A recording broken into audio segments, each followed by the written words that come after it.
Welcome back to the episode of the Startup Therapy Podcast. This is Ryan Rutan, joined as always by my friend, the founder and CEO of startups.com, Will Schroeder. Will, I don't think founders ever lie to anybody as much as they lie to themselves. We tell the That's a great world opener. we're building to change everything, but I feel like most of us are really building to fix something that's been following us around since we were a kid. Will, why is it so damn hard for founders to admit their real why? And what happens when they finally do? I think we all know it, and I think a lot of people are kind of frankly afraid to admit it, and actually to admit it to themselves. Yeah, Okay, so themselves. Exactly that. you're right. Here's what we tend to say, and we see, I mean, we've had these conversations a million times. Here's what we tend to say: we talk to a founder and we say, "Hey, what are you trying to build?" Like, "Well, I'm trying to build this thing that'll change the world." I'm like, Yeah. "Cool, that's wonderful, but why?" Right? Oh, because I think that this problem should exist. No, no, no, no. That's why the problem exists. Uh-huh. Why do you want to build it? You. Like, what Yep. is it about this that if the company was one person big, 100 people big, or 1,000 people big, would change you? Yes. Where are you in this equation? Right. Right? And 9 times out of 10, they're like, "I don't huh?" Right? Yeah. Like, what do you mean?" And I said, "Look, man, all of us are building something in life, whether it's our business, our family, everything, in order to fulfill something inside of us.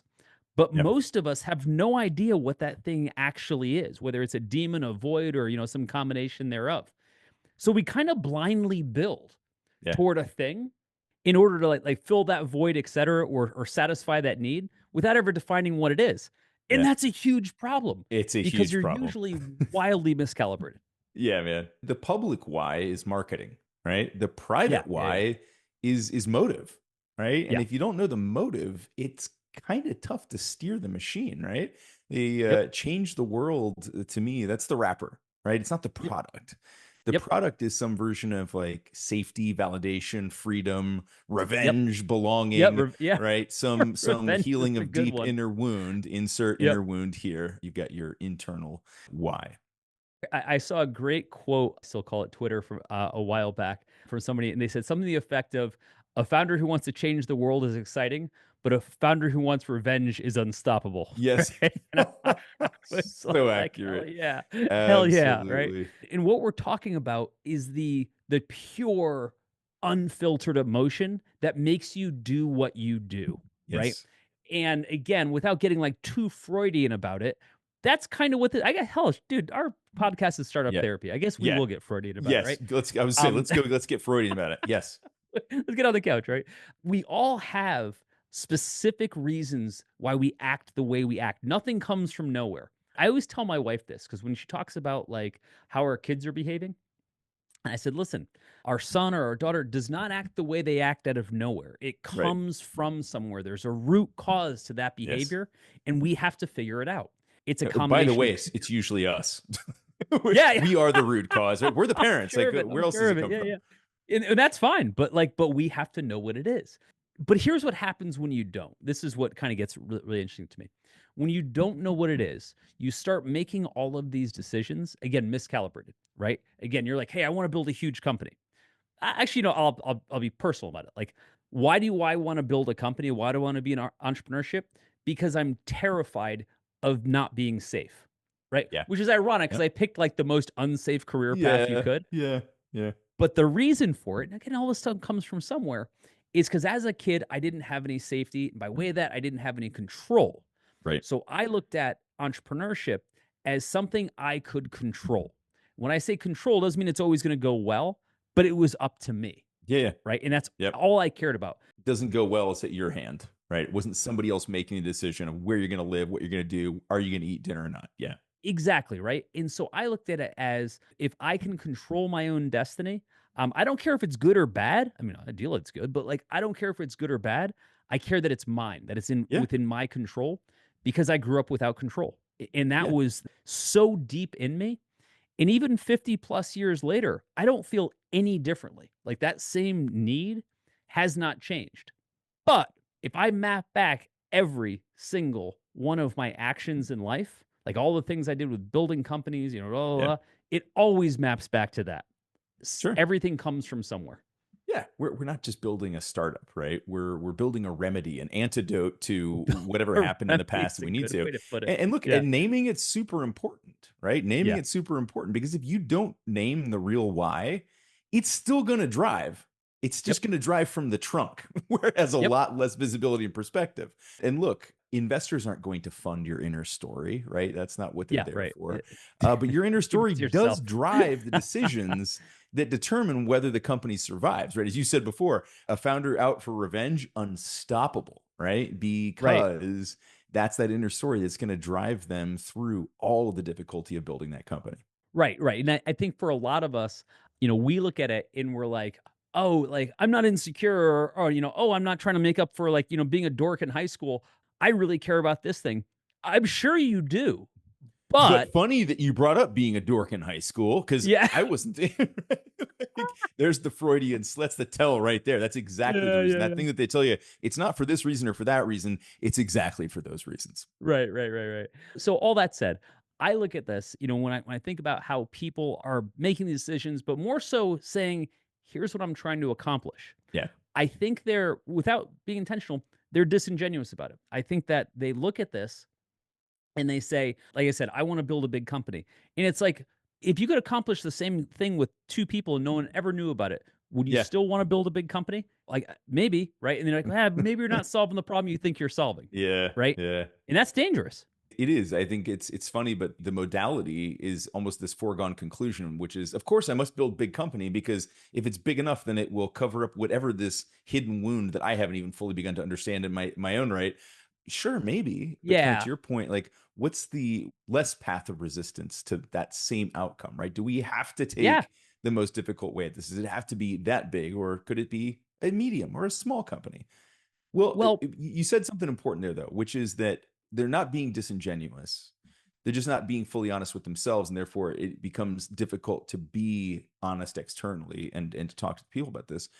I've got a couple ideas of my own here, but what are the most common moments that you see where the founder's why, I'm going to call it, leaks out, right? Where we start to see it escape the sarcophagus and come to life and go, hey, this is why you're actually here. What are those moments? Is it fundraising, some sort of conflict, burnout? Where did these things actually start to seep through? you and I've done episodes on this. It's when people sell the company and you Ah, have that certain moment where they're no longer needed.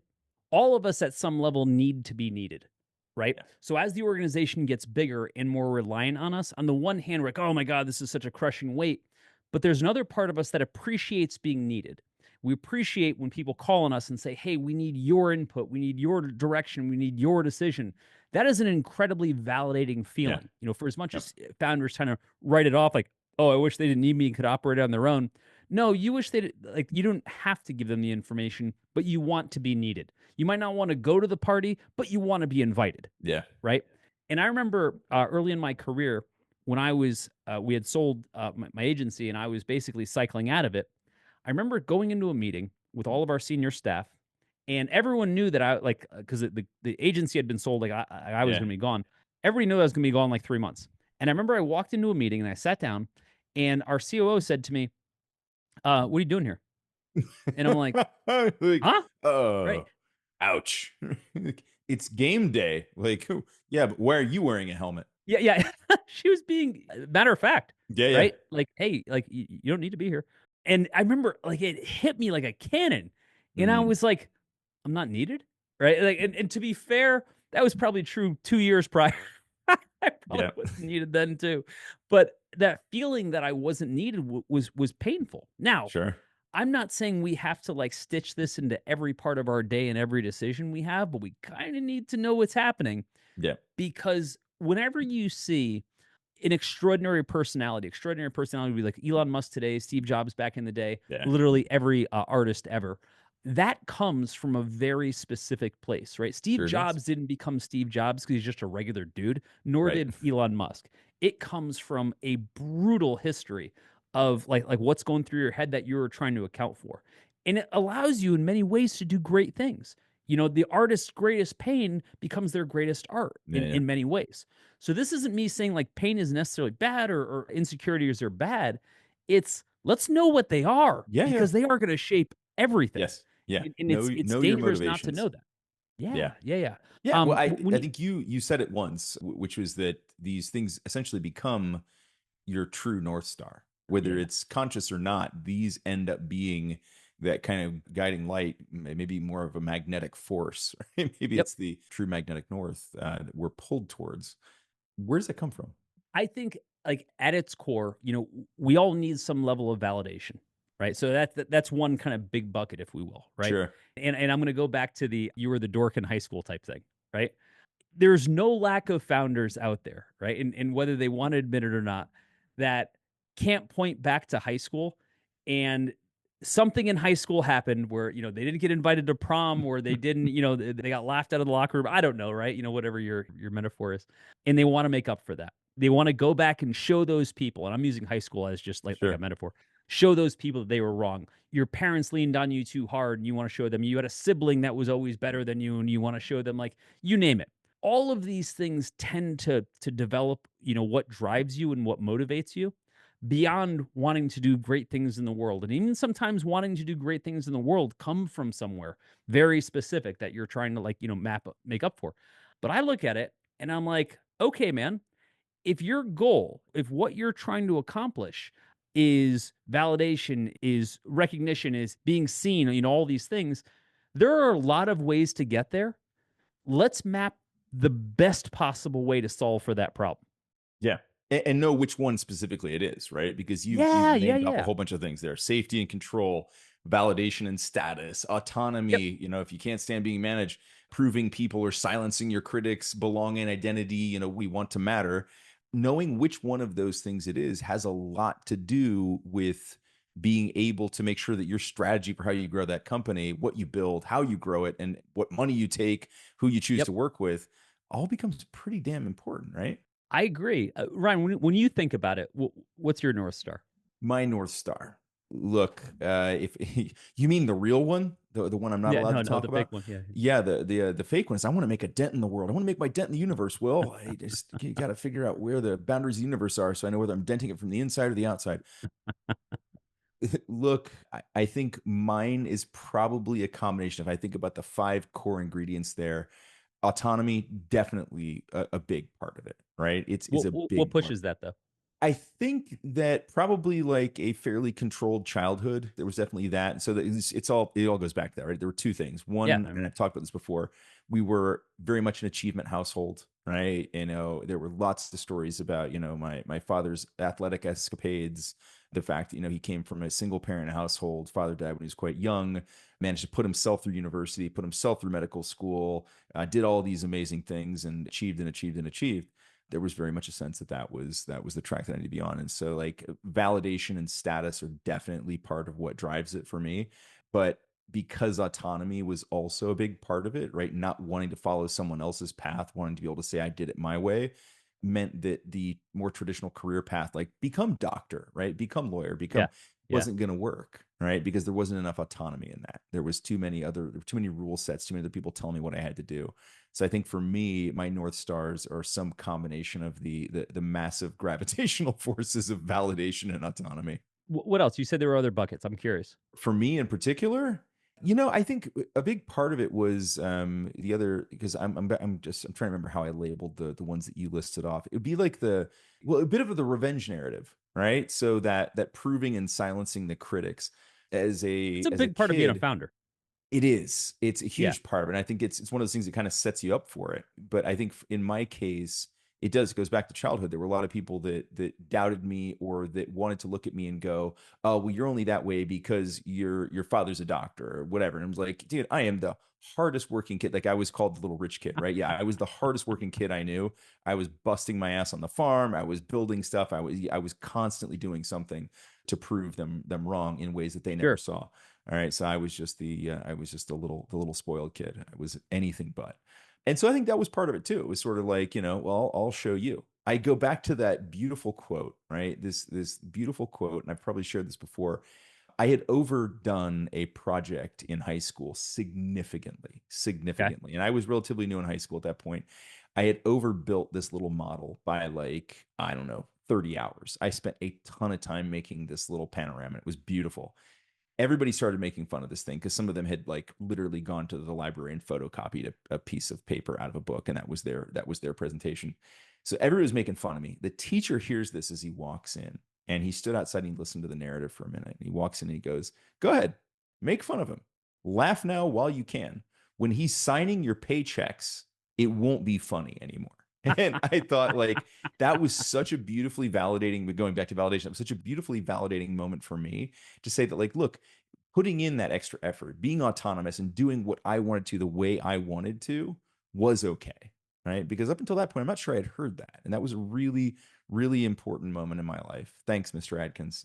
You're the best. You know, something that's really funny about everything we talk about here is that none of it is new. Everything you're dealing with right now has been done 1,000 times before you, which means the answer already exists, you may just not know it, but that's okay.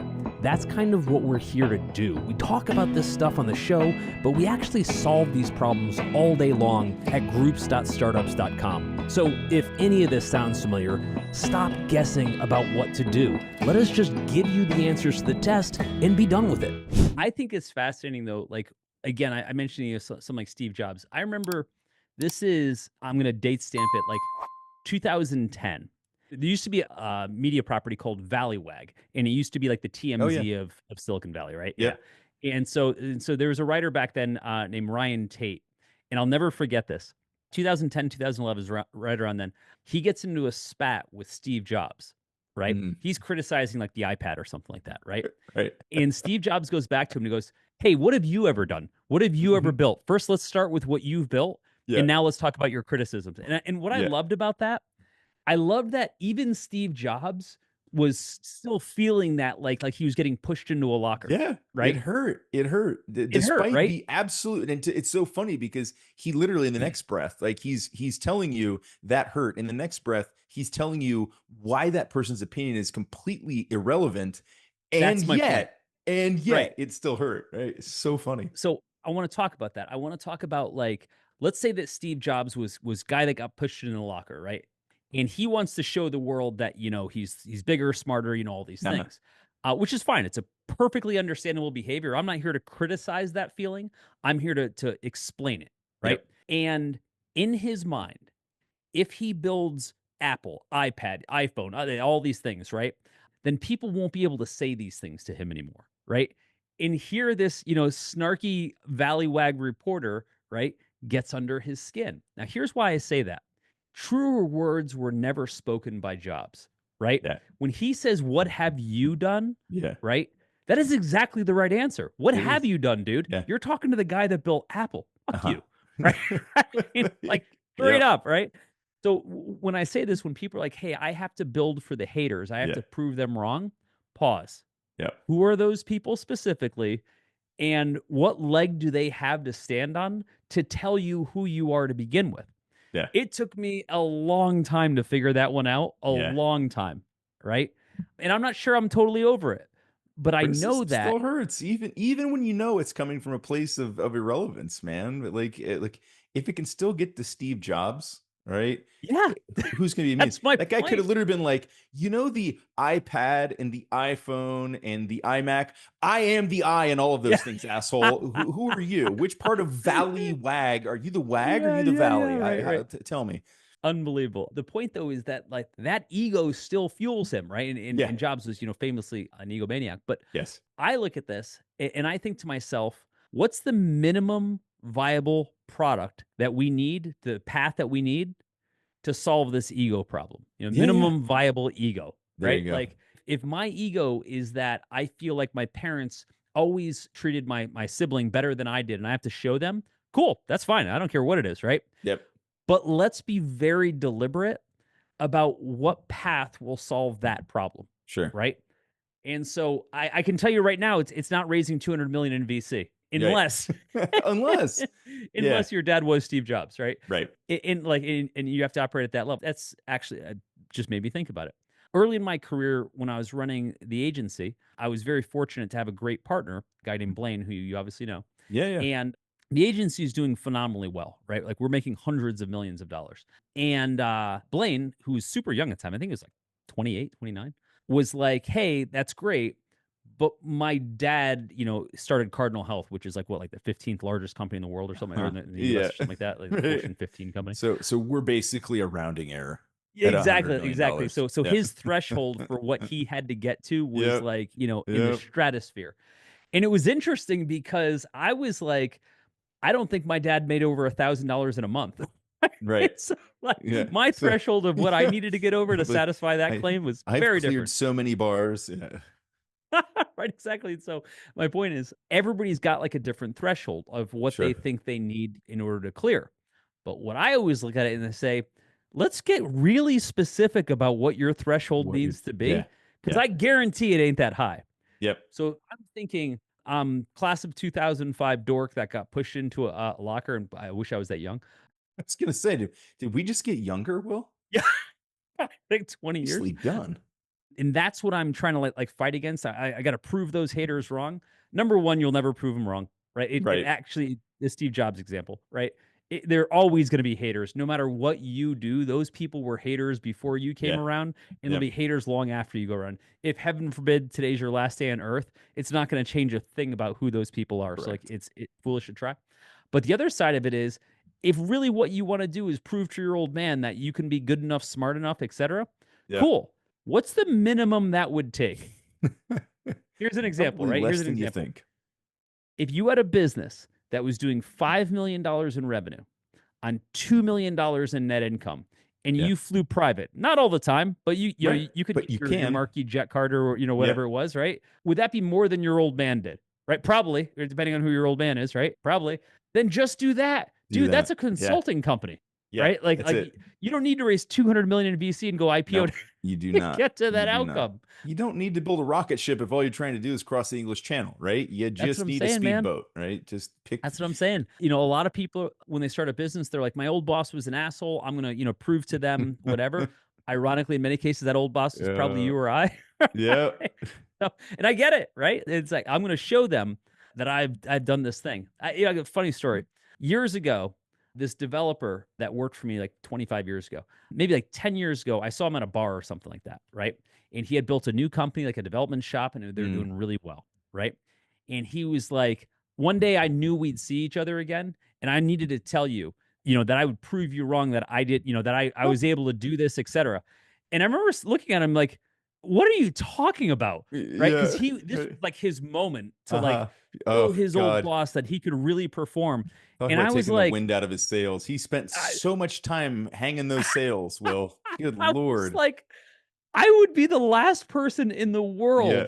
that would not want to see you do that. Like, I would be. He was like, no, you told me at the time it could never be done. I'm like, dude, you fabricated all of that. Like, because I'm glad I was the villain that drove you to your success, but I had yeah, no yeah, idea. I'm glad that you invented the evil version of me. Also, isn't it hysterical that like so often when I see founders that are like they've tried to prove they matter, right? Yeah. Why do they pick the hardest possible way of doing it? It's like That's what I'm saying. there's so many other ways to have gotten around that, right? Like maybe just a conversation with you probably would have done that. No, look, he needed some motivation apparently, and so that's that's what it takes. Yeah. But I look at that and I think to myself, number one, I actually didn't feel that way, right? So like that was a false premise. Number two, now that you know that you've done the thing, are you good now? Because every single person I've ever met has not been. It goes back to when we talk about founders who've, finally sold or IPO'd or anything else like that.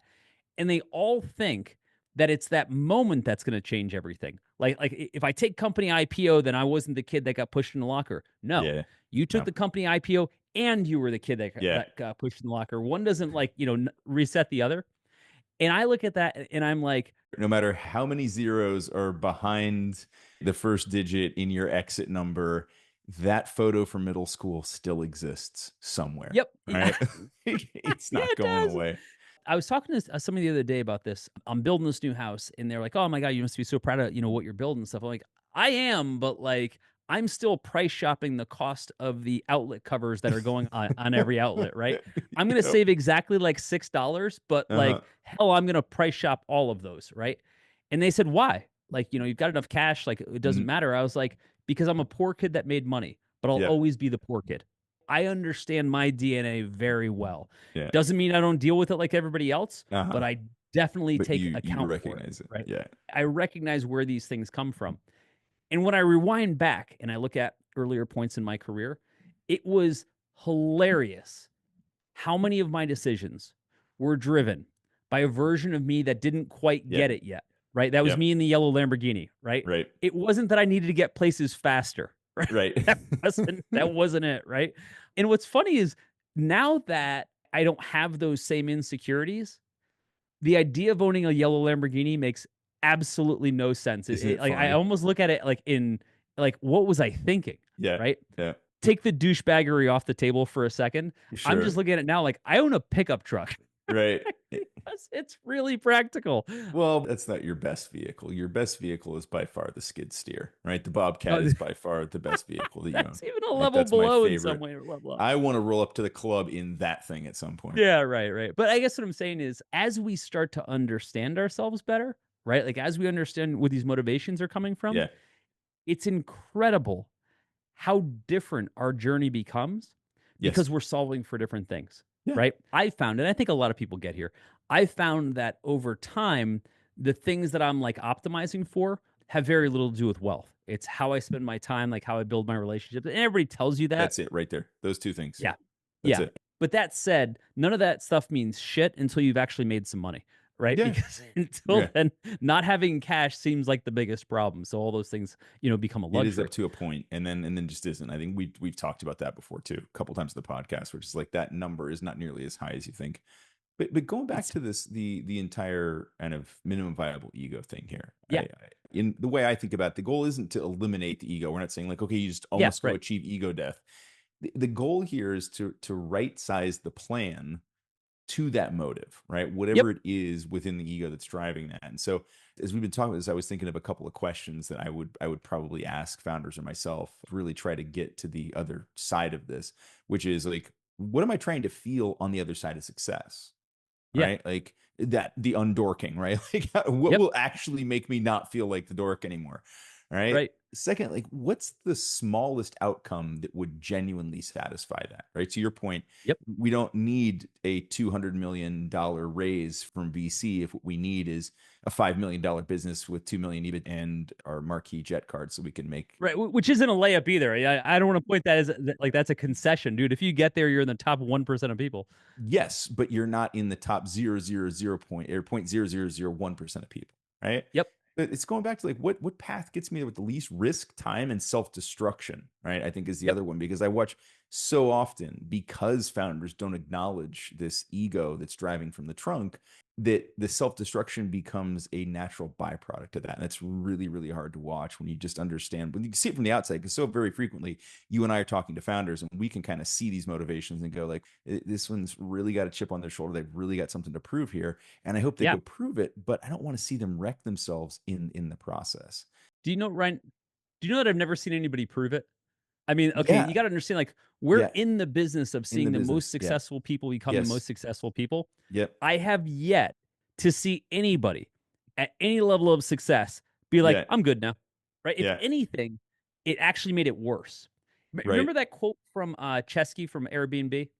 Saying that like when he went public at Airbnb, it was like the loneliest, darkest moment of his life, because he thought that was going to solve all these problems. And like it laid all the problems bare. Because if you've checked all those boxes and you've made all that money, or you've done whatever you said you're going to do, and you still feel like crap, that makes it worse, because now there's no solve, right? Like you assume that I don't have money, so if I have money, then these problems go away. But all of a sudden you get the money and you still have the problems, and now you're like, shit, I actually can't get rid of these problems. At least before you thought you might. Right. Yeah. That's the thing. You get the hope of it disappearing. And then when it doesn't, then desperation doesn't creep in. It comes crashing in. Big Pacific wave. You bet. I see it in marriages all the time. Right. Sure. I see it in marriages where there's a lot of tension between the spouses because there's money problems and everything. Look, man, life's hard. Right. I get it. Yep. And the idea is that if we had more money, the problems would go away. Don't get me wrong. Right. Like, while money doesn't solve every problem, it sure does create plenty. Not having it creates a lot, right? Yeah. So I don't want to take that off the table. But the idea is that if we get the money, it'll solve all of our problems. And then it'll solve Right. some of them. It'll solve the ones that money can pay for. It won't solve any of the ones that money can't pay Money for. can't pay Right? for. Or like, Yep. hey, let's have a kid and that'll bring us closer together. No, it won't. It's just Yeah. going to create a whole new problem set that you didn't have 5 seconds ago. Yeah. Right? Third person to No argue with. one's ever saved a marriage with a kid, right? But again, I look at that seeing like people look at these external factors that can solve the things that are personal to them, Yeah. and it like kind of never works. And It it's doesn't. bananas to me to not take inventory of it. It's hard. It's Right. hard work because it's vulnerable work, right? I think most of us as founders would rather just continue to grind than to get Yeah. honest about those things in particular. But when you know what you're actually building for, I think you stop wandering into the hardest possible version of success, maybe that one that you don't actually need to achieve to feel successful, and start building the right version of success on purpose, right? And the goal isn't to become Imagine that. ego-less again, right? It's to become aligned. To me, the most unstoppable founders aren't the ones, with just the biggest dreams, right? We know that doesn't work. It's about the probability of actually coming true. It's people who are actually operating with some sense of the truth behind what's driving them forward, right? Yep. They understand what fuels them. They can harness that fuel and do something good with it. Yeah, I look at it, man, and I say, for me, at any point in my life, whether I was making money or not, all that mattered was my freedom and my autonomy, and really Yeah. my ability to control my own destiny. Right? That's Yeah. it. That's it. dude. That's all I cared about. Right. To this day, it's still all I care about. Yep. If you were to say, look, you could take anything that you have, and now you have a tenth of it, but the one thing you still have is your autonomy. I'm like, shit, that sucks, but I'll take Yeah. the autonomy over I'll everything. take it. Yep. Conversely, if you said you could have 10 times more than you have, but you have a boss, so to speak, or you don't have control of your own destiny anymore, I'm like, not interested.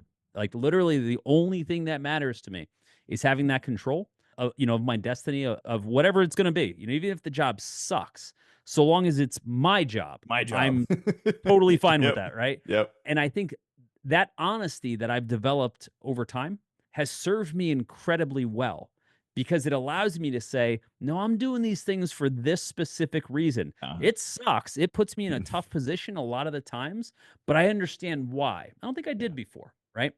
And I think for a lot of people, they'll look at this, right, Ryan, and they'll say, yeah, but you shouldn't solve any of this with work. You should be able to fill your bucket with life, with family, with all of those things. And I think that's exactly the right answer. And I think it works exactly never. Yep. 0% of the time. Yeah, it's beautiful on paper. It's a lovely, lovely sentiment. Yeah, it's a great hallmark moment, and it works pretty much never, right? For the rest of us who aren't quite that zen, which is literally almost everybody, here's what I say. It's okay to have these problems. It's okay to be the dork in 2005 that got shoved into a locker. That's okay.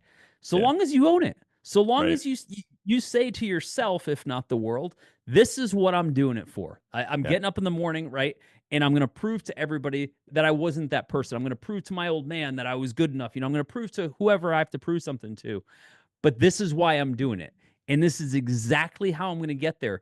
And when that moment comes that I can finally say to myself, yes, I am no longer the dork of 2005. I have officially undorked myself, then all of that effort will probably be worth it. Overthinking your startup because you're going it alone? You don't have to, and honestly, you shouldn't, because instead, you can learn directly from peers who've been in your shoes. Connect with bootstrapped founders and the advisors helping them win in the Startups.com community. Check out the Startups.com community at www.startups.com to see if it's for you. Could be just the thing you need. I hope to see you inside.